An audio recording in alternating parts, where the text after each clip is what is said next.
ਸਤਿ ਸ਼੍ਰੀ ਅਕਾਲ ਦੋਸਤੋ, ਮੈਂ ਤੁਹਾਡਾ ਆਪਣਾ ਮਨਦੀਪ ਖੁਰਮੀ ਅਹਿਮਦਪੁਰਾ।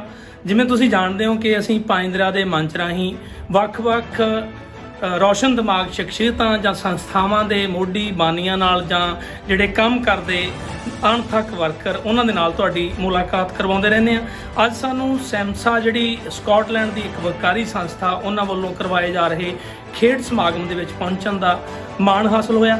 ਇਸ ਸਮਾਗਮ ਦੇ ਵਿੱਚ ਸੈਂਕੜਿਆਂ ਦੀ ਤਾਦਾਦ ਦੇ ਵਿੱਚ ਬੈਡਮਿੰਟਨ ਪਲੇਅਰ ਆ ਜਿਹੜੇ ਉਹਨਾਂ ਨੇ ਸ਼ਿਰਕਤ ਕੀਤੀ ਹੈ। ਤੇ ਜੇ ਇਸ ਸਮੁੱਚੇ ਪ੍ਰੋਗਰਾਮ ਦੀ ਸਫਲਤਾ ਦੇ ਪਿੱਛੇ ਜਿਹੜੀਆਂ ਰੂਹਾਂ ਦਾ ਕੰਮ ਬੋਲਦਾ ਉਹਨਾਂ ਦੇ ਵਿੱਚੋਂ ਦੋ ਸ਼ਖਸੀਅਤਾਂ ਸਾਡੇ ਨਾਲ ਇਸ ਵੇਲੇ ਹਾਜ਼ਰ ਨੇ ਜਿਨ੍ਹਾਂ ਨੇ ਸਾਡੇ ਭਾਈਚਾਰੇ ਲਈ ਵੱਡਾ ਕੰਮ ਕੀਤਾ ਤੇ ਅਜੇ ਵੀ ਕਰ ਰਹੇ ਨੇ। ਮੇਰੀ ਮੁਰਾਦ ਹੈ श्रीमती मृदुला चक्रवर्ती जी। चक्रवर्ती जी, पांच दरिया के मंच पे आपका स्वागत है और मैं सबसे पहले आपको मुबारकबाद पेश करता हूँ कि आज का जो प्रोग्राम है बहुत सफल रहा। अभी भी खेल रहे हैं, बहुत बढ़िया खेल रहे हैं। और मेरा सवाल ये है कि आप कौन से अहदे पे, कौन से डेजिग्नेशन पे हो सैमसा में, और आज का जो खेल समागम है वो करवाने का मकसद क्या था? सैमसा एक रजिस्टर्ड चैरिटी है जो सालों से चलता है और मैं अभी सैमसा की जनरल सेक्रेटरी हूँ और ट्रस्टी हूँ और उसी ओहदे पे मैं काम करती हूँ। मेरा काम और कामों के साथ भी चिट्ठियाँ लिखना, इंटरनल एक्सटर्नल कम्युनिकेशन, फंडिंग जुगाड़ करना और सबको जोड़े रखना मेरा काम। ठीक है। और जो आज का प्रोग्राम हुआ है, इतने प्लेयर्स आए हैं जिनमें मैंने देखा कि बच्चे भी हैं, यंगस्टर भी हैं और माँ बाप भी खेल रहे हैं। आप कितने उत्साहित हो इस मंच को मुहैया करवाने के बाद? बहुत ही एक्साइटेड हूँ।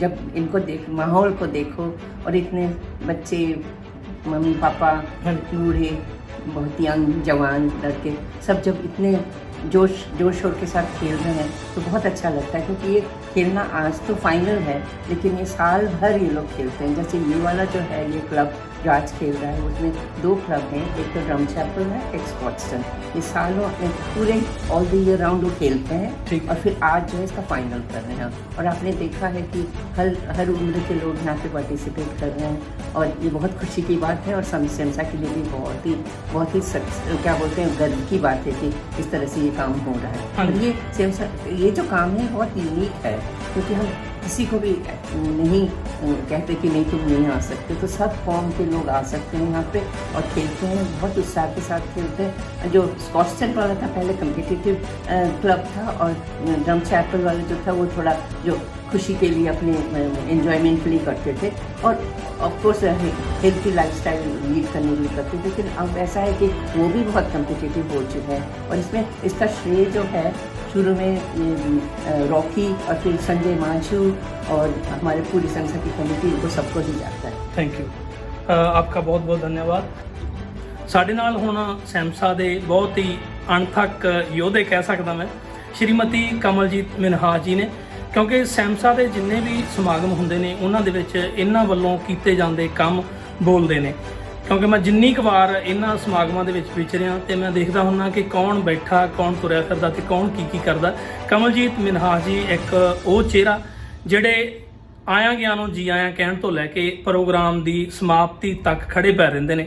ਕਮਲਜੀਤ ਜੀ, ਪੰਜ ਦਰਿਆ ਦੇ ਮੰਚ ਤੇ ਤੁਹਾਡਾ ਸਵਾਗਤ ਹੈ। ਤੁਹਾਡਾ ਪਹਿਲੇ ਤੇ ਇੰਟਰੋਡਕਸ਼ਨ ਜਿਹੜੀ ਤੁਸੀਂ ਦਿੱਤੀ ਹੈਗੀ ਮੇਰੇ ਬਾਰੇ ਬਹੁਤ ਥੈਂਕ ਯੂ। ਤੇ ਸਾਡੀ ਸੈਮਸਾ ਜਿਹੜੀ ਆਰਗੇਨਾਈਜੇਸ਼ਨ ਹੈਗੀ ਆ, ਇਹ ਇੱਕ ਮਤਲਬ ਕਿ ਥੋੜੇ ਜਿਹੇ ਮੈਂਬਰਸ ਹੈਗੇ ਜੋ ਕਿ ਅਸੀਂ ਸਾਰੇ ਇਕੱਠੇ ਹੋ ਕੇ ਇਸ ਆਰਗੇਨਾਈਜੇਸ਼ਨ ਨੂੰ ਚਲਾਉਂਦੇ ਹੈਗੇ। ਮਿਹਰਬਾਨੀ।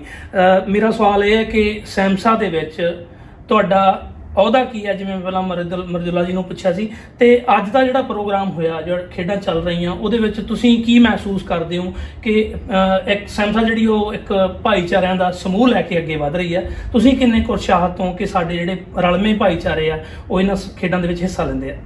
ਮੈਂ ਸੈਮਸਾ ਦੇ ਵਿੱਚ ਇੱਕ ਟਰਸਟੀ ਹੈਗੀ ਆ ਤੇ ਔਰ ਮਤਲਬ ਕਿ ਮੈਨੂੰ 15 ਤੋਂ 20 ਸਾਲ ਹੋ ਗਏ ਤਕਰੀਬਨ ਕਿ ਮੈਂ ਸੈਮਸਾ ਦੇ ਵਿੱਚ ਜੁਆਇਨ ਕੀਤਾ ਸੀ।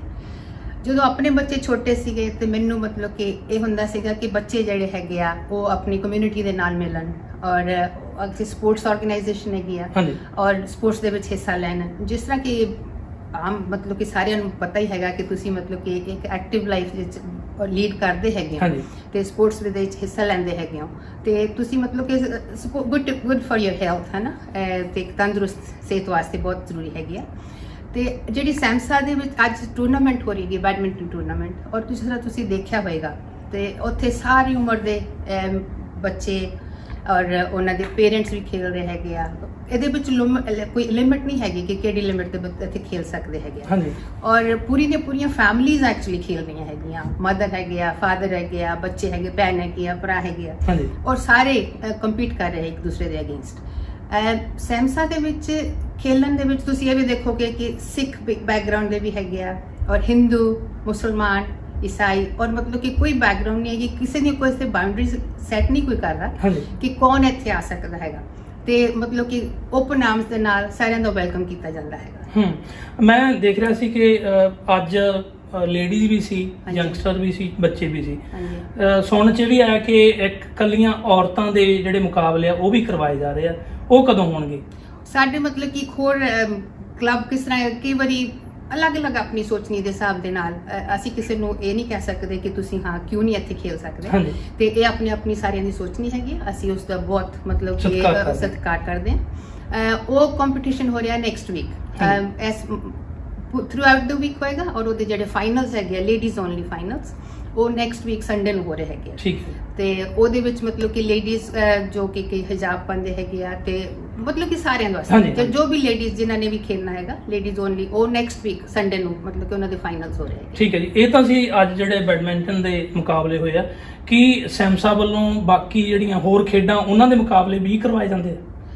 ਸੈਮਸਾ ਵੱਲੋਂ ਹੋਰ ਖੇਡਾਂ ਦੇ ਮੁਕਾਬਲੇ ਫੁੱਟਬਾਲ ਹੈਗੀ ਆ, ਫੁੱਟਬਾਲ ਚੈਂਪੀਅਨਸ਼ਿਪਸ ਹੁੰਦੀਆਂ ਹੈਗੀਆਂ। ਸੈਮਸਾ is very proud to present ਉਹ ਵਾਲੀ ਜਿਹੜੀਆਂ ਸਪੋਰਟਸ ਹੈਗੀਆਂ।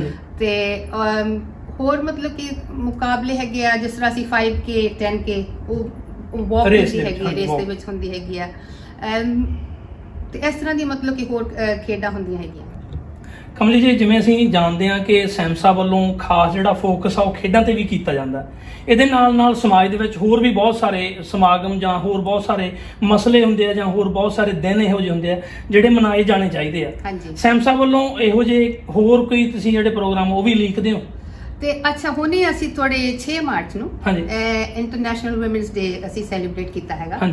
ਇਸ ਸਾਲ ਇਹ ਸਾਡਾ 5ਵਾਂ ਇੰਟਰਨੈਸ਼ਨਲ ਵੂਮਨਸ ਡੇ ਸੀ, ਜਿਸ ਦੇ ਵਿੱਚ ਉਹਦੇ ਵਿੱਚ ਲੇਡੀਜ਼ ਆਉਂਦੀਆਂ ਹੈਗੀਆਂ, ਉਹਨਾਂ ਦੇ ਨਾਲ ਬੱਚੇ ਉਹਨਾਂ ਦੇ ਆਉਂਦੇ ਹੈਗੇ ਆ, ਤੇ ਇਹ ਗਲਾਸਗੋ ਦੇ ਵਿੱਚ ਅਸੀਂ ਸੈਲੀਬ੍ਰੇਟ ਕੀਤਾ। ਸਾਡੇ ਕੋਲ 300 ਲੇਡੀਜ਼ ਆਈਆਂ, ਤੇ ਜਿਹੜੀਆਂ ਟਿਕਟ ਸੀਗੀਆਂ ਸਾਡੀਆਂ ਇੰਨੀ ਜਲਦੀ ਸੈਲ ਹੋ ਗਈਆਂ ਸੀ, ਵਿਕ ਗਈਆਂ ਸੀਗੀਆਂ ਕਿ ਅਸੀਂ ਮਤਲਬ ਕਿ ਖੁਸ਼ੀ ਹੋਈ ਸਾਨੂੰ ਬਹੁਤ, ਹੈ ਨਾ, ਕਿ ਅਸੀਂ ਗਲਾਸਗੋ ਦੀਆਂ ਲੇਡੀਜ਼ ਵਾਸਤੇ ਇੰਨਾ ਕੁਝ ਕਰ ਰਹੇ ਹੈਗੇ ਆ, ਉਹਨਾਂ ਦੇ ਇੰਜੋਇਮੈਂਟ ਵਾਸਤੇ ਇੰਨਾ ਕਰ ਰਹੇ ਆ, ਤੇ ਸਾਨੂੰ 100 ਤੋਂ ਜ਼ਿਆਦਾ ਲੇਡੀਜ਼ ਨੂੰ ਨਾ ਕਹਿਣਾ ਪਿਆ, ਕਿਉਂਕਿ ਸਾਡਾ ਜਿਹੜੀ ਕਪੈਸਿਟੀ ਸੀ ਹਾਲ ਦੀ ਉਹ ਸਾਨੂੰ ਮਤਲਬ ਕਿ ਅਸੀਂ ਉਸ ਤੋਂ ਜ਼ਿਆਦਾ ਨਹੀਂ ਲੈ ਸਕਦੇ ਸੀ ਜਿੰਨੇ ਲਏ ਹੈਗੇ। ਤੇ ਉਸ ਦੇ ਵਿੱਚ ਅਸੀਂ ਡਾਂਸਿਸ ਵਗੈਰਾ ਕਰਵਾਏ ਹੈਗੇ ਆ, ਉਹਦੇ ਵਿੱਚ ਕੰਪੀਟੀਸ਼ਨਸ ਹੁੰਦੇ ਹੈਗੇ ਆ, ਤੇ ਉੱਥੇ ਆ ਕੇ ਸਪੀਕਰਸ ਬੋਲਦੇ ਹੈਗੇ ਆ ਅਲੱਗ-ਅਲੱਗ ਵਿਸ਼ਿਆਂ ਦੇ ਉੱਤੇ, ਤੇ ਉਹ ਸਾਰਾ ਕੁਝ ਕਰਵਾਇਆ ਹੈਗਾ। ਔਰ ਉਸ ਤੋਂ ਬਾਅਦ ਖਾਣ ਨੂੰ ਬਹੁਤ ਸਵਾਦ ਫੂਡ ਅਸੀਂ ਮਤਲਬ ਖਾਣਾ ਉੱਥੇ ਉਹਨਾਂ ਨੂੰ ਦਿੱਤਾ ਹੈਗਾ, ਸਮੋਸੇ ਹੋ ਗਏ, ਪਕੌੜੇ ਹੋ ਗਏ, ਚਨੇ ਹੋ ਗਏ, ਹੋਰ ਬਹੁਤ ਕੁਝ ਹੋਇਆ, ਤੇ ਮਡਿਲਾ ਜੀ ਹੁਣੇ ਵੀ ਖਾਏ ਸੀ ਨਾਲ। ਤੇ ਉਸ ਤੋਂ ਬਾਅਦ ਅਸੀਂ ਬੱਚਿਆਂ ਵਾਸਤੇ ਹੋਰ ਪ੍ਰੋਗਰਾਮ ਕਰਦੇ ਹਾਂ, ਸਮਰ ਅਕੈਡਮੀ। ਠੀਕ ਹੈ। ਪਹਿਲੇ ਤੇ ਅਸੀਂ 2 ਹਫ਼ਤੇ ਵਾਸਤੇ ਕਰਦੇ ਹੁੰਦੇ ਸੀ ਸੈਮਸਾ, ਪਰ ਹੁਣ ਅੱਜ ਕੱਲ੍ਹ ਸਾਨੂੰ ਥੋੜੀ ਫੰਡਿੰਗ ਦੀ ਮਸਲਾ ਬਣਿਆ ਹੋਇਆ ਕਰਕੇ ਤੇ ਇੰਨਾ ਜ਼ਿਆਦਾ 2 ਹਫ਼ਤਿਆਂ ਵਾਸਤੇ ਨਹੀਂ ਕਰ ਸਕਦੇ ਆ, ਜਿਸ ਦੇ ਵਿੱਚ 100 ਤੋਂ ਜ਼ਿਆਦਾ ਬੱਚਾ ਆ ਕੇ ਪਾਰਟਿਸਿਪੇਟ ਕਰਦਾ ਸੀ, ਔਰ ਮੰਡੇ ਟੂ ਫਰਾਈਡੇ 2 ਹਫ਼ਤਿਆਂ ਵਾਸਤੇ। ਠੀਕ ਹੈ। ਹੁਣ ਅਸੀਂ ਇਸ ਵੇਲੇ ਅਸੀਂ ਮਤਲਬ ਕਿ ਜਿੰਨੀ ਸਾਨੂੰ ਫੰਡਿੰਗ ਮਿਲਦੀ ਹੈਗੀ ਆ, ਅਸੀਂ ਹੁਣ ਇੱਥੇ ਕਰਦੇ ਹੈਗੇ ਆ। ਹੁਣ ਅਗਲੇ ਮਹੀਨੇ 18 ਤਰੀਕ ਨੂੰ ਇੱਕ ਰੱਖਿਆ ਹੋਇਆ ਹੈਗਾ ਇਵੈਂਟ, ਜਿਸ ਦੇ ਵਿੱਚ ਪਾਰਕ ਦੇ ਵਿੱਚ ਆ ਕੇ ਬੱਚੇ ਆਉਂਦੇ ਹੈਗੇ ਆ, ਪੇਰੈਂਟਸ ਉਹਨਾਂ ਦੇ ਨਾਲ ਆਉਂਦੇ ਆ, ਤੇ ਉਹਨਾਂ ਨੂੰ ਅਲੱਗ-ਅਲੱਗ ਤਰ੍ਹਾਂ ਦੀਆਂ ਸਪੋਰਟਸ ਕਰਵਾਉਂਦੇ ਆ, ਕ੍ਰਿਕਟ ਹੋ ਗਈ, ਫੁੱਟਬਾਲ ਹੋ ਗਈ, ਜਾਂ ਕੁਝ ਹੋਰ ਸਪੋਰਟਸ ਹੋ ਗਈਆਂ, ਤੇ ਬਹੁਤ ਇੰਜੋਏ ਕਰਦੇ ਬੱਚੇ, ਤੇ ਨਾਲ ਉਹਨਾਂ ਦੇ ਪੇਰੈਂਟਸ ਕਰਦੇ ਆ। So it's like a family fund. ਠੀਕ ਹੈ। ਹਾਂਜੀ। ਇਹਦੇ ਨਾਲ ਹੀ ਹੁਣ ਮੇਰਾ ਜਿਹੜਾ ਇੱਕ ਸਵਾਲ ਹੋਰ ਵੀ ਹੈ ਕਿ ਜਿਹੜਾ ਹੁਣ ਤੁਸੀਂ ਇਸ ਸਾਲ ਦਾ ਸਾਲਾਨਾ ਪ੍ਰੋਗਰਾਮ ਕੀਤਾ, ਉਸ ਪ੍ਰੋਗਰਾਮ ਦਾ ਤੁਸੀਂ ਕਿਹਾ ਕਿ 29 ਮਈ ਨੂੰ ਇੱਕ ਫੰਕਸ਼ਨ ਕਰ ਰਹੇ ਹੋ, ਉਹਦੇ ਵਿੱਚ ਕੀ ਖਾਸ ਹੋਣਾ? ਤੇ ਜਿਹੜੇ ਅਸੀਂ ਅਵਾਰਡਸ ਕਰ ਰਹੇ ਹੈਗੇ ਆ ਸੈਮਸਾ ਵੱਲੋਂ, ਇਹ ਅਵਾਰਡਸ ਦਾ ਪ੍ਰੋਗਰਾਮ ਵੀ ਥੋੜੇ ਸਾਲਾਂ ਤੋਂ ਸ਼ੁਰੂ ਹੋਇਆ ਹੈਗਾ। ਤਾਂ ਅਸੀਂ ਉਹਨਾਂ ਲੋਕਾਂ ਨੂੰ ਮਤਲਬ ਕਿ ਰੈਕਗਨਾਈਜ਼ ਕਰਦੇ ਆ ਜਿਨ੍ਹਾਂ ਨੇ ਅਲੱਗ-ਅਲੱਗ ਕੈਟੇਗਰੀਜ਼ ਹੈਗੀਆਂ, 14-15 ਕੈਟੇਗਰੀਜ਼ ਹੈਗੀਆਂ, ਤੇ ਉਹਨਾਂ ਦੇ ਵਿੱਚ ਮਤਲਬ ਕਿ ਉਹਨਾਂ ਨੂੰ ਰੈਕਗਨਾਈਜ਼ ਕਰਦੇ ਆ। ਕੋਈ ਸਪੋਰਟਸ ਵਾਲੇ ਹੋ ਗਏ, ਕੋਈ ਜਿਹੜੇ ਵੋਲੰਟੀਅਰਸ ਹੈਗੇ ਆ ਉਹਨਾਂ ਦੇ ਹੋ ਗਏ, ਕੋਈ ਲਾਈਫ ਟਾਈਮ ਅਚੀਵਮੈਂਟ ਹੋ ਗਏ, ਤੇ ਮਤਲਬ ਕਿ ਅਲੱਗ-ਅਲੱਗ ਲੋਕਾਂ ਨੂੰ ਪਹਿਚਾਣਦੇ ਹੈਗੇ ਆ, ਜਿਹੜੇ ਆਪਣੇ ਵੱਲੋਂ ਪੂਰਾ ਮਤਲਬ ਕਿ ਕੰਮ ਕਰਦੇ ਹੈਗੇ, ਉਹ ਅਵਾਰਡਸ ਵਾਸਤੇ ਨਹੀਂ ਕਰਦੇ ਹੈਗੇ। ਲੋਕੀ ਆਪਣੀ ਜਿਹੜੀ ਆਪਣੀ ਇੱਛਾ ਦੇ ਨਾਲ ਉਹ ਕੰਮ ਕਰਦੇ ਹੈਗੇ ਆ ਕਮਿਊਨਿਟੀ ਦੇ ਵਾਸਤੇ, ਕਿ ਕਮਿਊਨਿਟੀ ਦੇ ਭਲੇ ਵਾਸਤੇ ਉਹ ਵੋਲੰਟਰੀ ਵਰਕ ਕਰਦੇ ਹੈਗੇ। ਸੰਸਥਾ ਉਹਨਾਂ ਨੂੰ ਮਾਣ ਦਿੰਦੀ ਹੈ। ਹਾਂਜੀ, ਸੰਸਥਾ ਤੇ ਉਹਨਾਂ ਨੂੰ ਮਾਣ ਦਿੰਦੀ ਹੈਗੀ ਆ। ਉਹ ਸਾਡਾ 29 ਤਰੀਕ ਨੂੰ ਹੋ ਰਿਹਾ ਹੈ। ਹਾਂਜੀ, ਥੈਂਕ ਯੂ ਜੀ। ਠੀਕ ਹੈ ਜੀ। ਸੋ ਦੋਸਤੋ, ਇਹ ਸਨ ਸ਼੍ਰੀਮਤੀ ਮਰਦੁਲਾ ਚੱਕਰਵਰਤੀ ਜੀ ਤੇ ਸ਼੍ਰੀਮਤੀ ਕਮਲਜੀਤ ਮਿਨਹਾਸ ਜੀ, ਜਿਨ੍ਹਾਂ ਨੇ ਸੈਮਸਾ ਵੱਲੋਂ ਕੀਤੇ ਜਾ ਰਹੇ ਕੰਮਾਂ ਨੂੰ ਸੰਖੇਪ ਦੇ ਵਿੱਚ, ਬਹੁਤ ਹੀ ਸੰਖੇਪ ਦੇ ਵਿੱਚ ਵਿਸਥਾਰ ਕਰਕੇ ਸਾਨੂੰ ਦੱਸਿਆ, ਤੇ ਅਸੀਂ ਇਹਨਾਂ ਦਾ ਪਾਇੰਦਰਾ ਦੇ ਵੱਲੋਂ ਬਹੁਤ ਬਹੁਤ ਧੰਨਵਾਦ ਕਰਦੇ ਹਾਂ, ਤੇ ਨਾਲ ਹੀ ਅੱਜ ਦੇ ਇਸ ਸਫਲ ਸਮਾਗਮ ਦੀ ਵਧਾਈ ਵੀ ਪੇਸ਼ ਕਰਦੇ ਹਾਂ। ਮੈਂ ਮਨਦੀਪ ਖੁਰਮੀ ਹਿੰਮਤਪੁਰਾ, ਗਲਾਸਗੋ, ਸਕਾਟਲੈਂਡ ਤੋਂ ਪਾਇੰਦਰਾ ਲਈ।